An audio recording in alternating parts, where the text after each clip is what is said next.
There was this one time in my life where I looked up to this character to simply let me know what happened. This is after I got my very first job, and after I learned a whole lot about people, a whole lot about female natures. I was working with a whole bunch of teenage girls. I also worked with seniors and young adults, but the main point behind that is the reason why this is one of my favorite episodes of cartoon history, and why this is damn near my top 5 favorite episodes of Yu-Gi-Oh! GX. This is one of my favorites. This is how I felt about Chumley's dad. When I was working, when I wasn't getting any play in high school, and I learned how to Mac when I become an adult, where really like Macking is important, where getting your shit together is important, and I never really had a dad there to be there by my side. Every time I think about the father I could have had, I think about Chumley's dad. And Chumley's dad literally represented everything I was going through at the time. Chumley's dad is literally the type of person to stop everything I was going through throughout middle school and high school before it escalated. I looked at Chumley's dad as the dad that I was supposed to have, and it really pissed me off to a point where I thought about his dad at a time where I didn't know what was up, but I was learning more. You couldn't tell me the same shit you could tell me back in the day, but I still had quite a lot to learn. And it goes like this. The reason why I reference Chumley's dad so much is because this was at a time where literally I was being famous for watching Yu-Gi-Oh! GX. But the reason why this episode hit me so freaking hard was because of not only was his dad hard on him, he was very nice to him. He was a perfect balance of both. And this literally showed me what a good parent is, what a friend is, what everything is in one episode, because of when I became a teenager, it became fuck out of here, you know, this and that. You have to be a certain standard. You can't say this anymore or else I won't accept you. None of that happened within this episode. None of that judgmental shit happened. It's like, we're in it to win it. Every single one of Jane's friends is the real reason why I never had a friend in junior high or high school, because every single one of Jane's friends is real. They go all out and they don't improvise none, and they literally recognize all that's equal. You know why? Because they're the best in the school. And like Jaden, how he motivates people to do better, I motivate people to do better. But the main reason why this all ties into Chumley's dad is because Jaden was literally helping him, because he heard he was about to get kicked out of the school, and Jaden literally helps Chumley, and he goes off on his dad in a duel. And I love this episode because it reminded me of a time where I thought I had friends in high school. What happened was this: I used to literally complain about how I had no friends. Now every time I did that, somebody would come out of nowhere and literally just hang out with me. But once they saw the real character in me, they would go back to acting like the popular kids like Max and Elliot and people like that.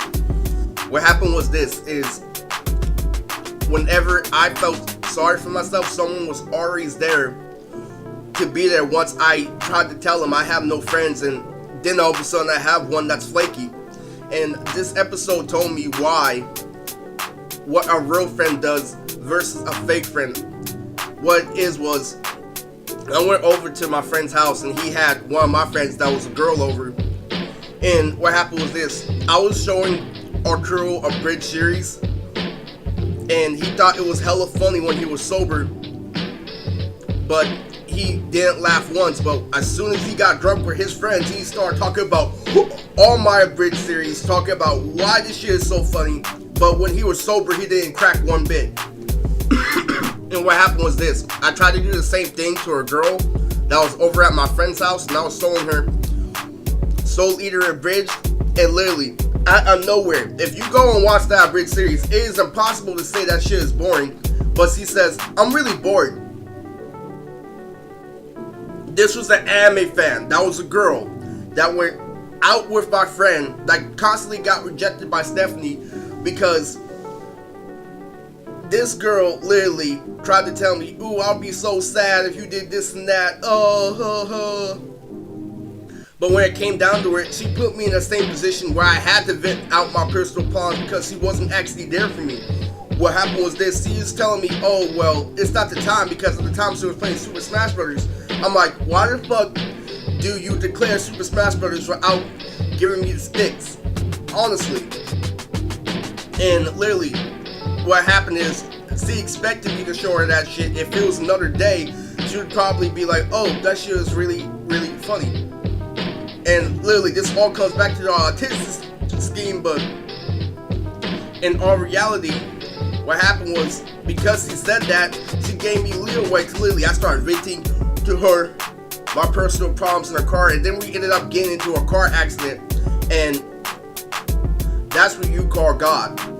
The devil would say, oh, she took you to this places and you still complain, oh, this and that, but she treated me the same as everyone else. And when I saw this episode, whenever you do something good, your friends are literally supposed to recognize it, or literally the biggest high five, a victory dance and everything. That's like how Cyrus was doing. They literally support Chumley every single step of the way. It didn't matter if Chumley was fat. It didn't matter if Chumley had the least grade. They loved Chumley for who he was. And the reason why I went so heavy on that detail with friends is when you make a victory, your friends should be dancing.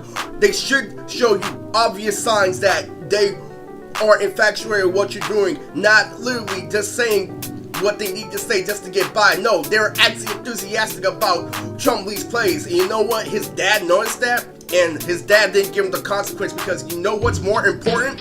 Something that I wish my dad would have told me, something I wish my mom would have told me, something I wish everyone would have told me. You may have bad grades, but at least you have some great friends.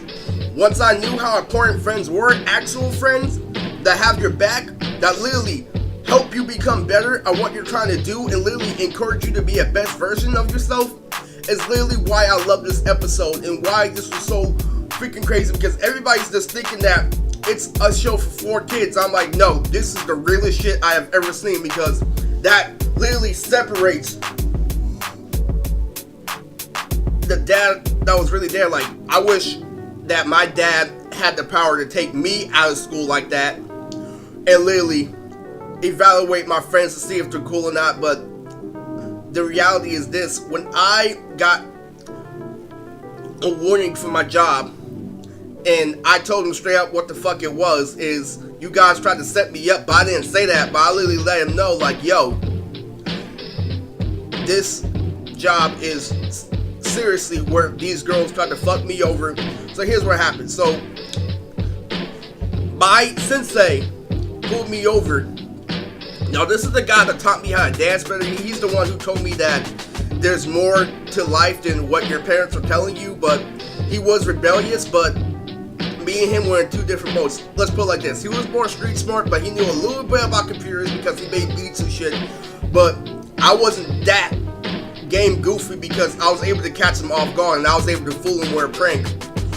And what he tried to tell me was this: he tried to tell me that I used clever wordplay at the end of my job, that I switched the situation around, trying to say that, yo, it doesn't matter if you guys literally had complaints about me, because these girls were on me for all these months and you're trying to put focus on me at the end when you guys intentionally did something to harm me. So I backed out and I told the manager that I quit and that I would rather not be around the same people who don't want to be around me.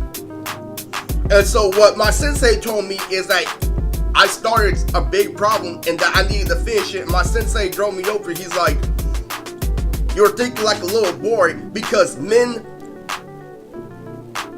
handle their problems face on. I didn't know that at the time. I literally took what my friend said to heart.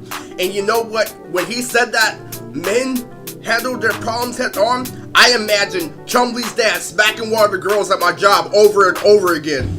Literally, Chumley's big ass dad telling you, this is what they want. You want, go in, you go in all the way, literally. And Chumley's dad isn't evil, but when I'm imagining him doing this, Chumley's dad is smiling, and I'm like, he knows I'm not gonna do that. So that is literally the insight. It's like, what my sensei says has a point, but it's only because we both were trying to do the same thing. We both were wrong, but because I had a foundation of being good, is the reason why I had the right to say what I said. Is the reason why I had the right is because of my foundation, more or less the problem that they created. Even though my sensei was trying to tell me, oh, that's what happens when you get girls sprung. You have to deal with their problems. You have to deal with this and that. They're gonna follow you until the day you die, so you gotta have to face it head on. Or they can line up after you prove them wrong over and over again by staying out the way and letting them know that it was their fault after they get proven wrong by society when their P-pass wears out. And literally, the reason why this ties so in heavily to this is because I wanted my dad to be just like Chumley's dad. I wanted that bodybuilder to come to my school when I was in high school to tell them to stop picking on my son.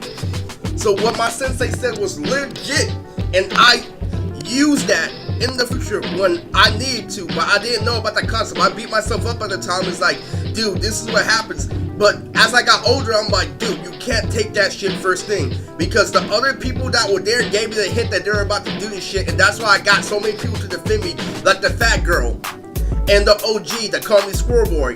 All those people knew what the fuck was going on. And you know what's funny? They offered me the job again after they had a misconception, because the girls were writing about me after I quit. When they tried to set me up, what it was is they tried to make me a Bay male provider when they were basically just about to graduate high school, and I already had a kid, and I was in the position where I felt like it was unnecessary because of where I came from. And what it was is because I knew that they liked me, I'm like, oh, so you gotta pull this shit? I'm just gonna quit. And the girls start whining and complaining about me, and that's when my sensei drove me over, because I pulled a smart move. But he's trying to tell me the more I pull smart moves like that, the more they're gonna try to focus on me, saying that I'm doing something wrong, when reality, I'm just trying to stay out of trouble. But all this ties into this Yu-Gi-Oh! GX episode because of the whole main fact that if Chumley's dad was there, there would be no escalating. There would be no me getting them sprung and me having to dip. There would be me improvising on the date, just like I told you in my previous videos. There would be me making the best out of the situation before he escaped. There would be me literally high-fiving the girls, literally not trying to seduce them. And literally, instead of me literally saying like, oh, you're hot as fuck, I'm gonna get back to work. And they're like, oh, I like that guy, he cut it short. And that's what happened. I used a bad technique at the wrong time at my job. But if Chumley's dad was there to show me the ropes, I would literally be so cool to a point where I could say, hey, let's go bowling, hey, let's do this and that, instead of literally fooling these women with my masculine frame, saying that, yeah, I want that, but I don't want that more than I want my job.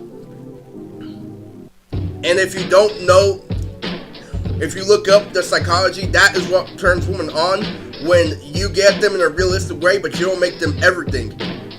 That means you're multidimensional by default. So yeah, I may have been mature, but I still wasn't too experienced with dealing with women to the point where when I had a harem, it became troublesome at my job because of the whole cheating problem and the fact that I still needed to collect my paycheck. And Chumley's dad was there the whole time, and this is the dad that I never had. And this is a shout out to the mysterious Mr. Enter, and this is some of the struggles I went through in life. But hey, after I started going to the gym, I realized that really Chumley didn't want me to go that hard on those girls. All he wanted me to do is give a thumbs up and actually be proud of the man I am and the foundation I created for myself.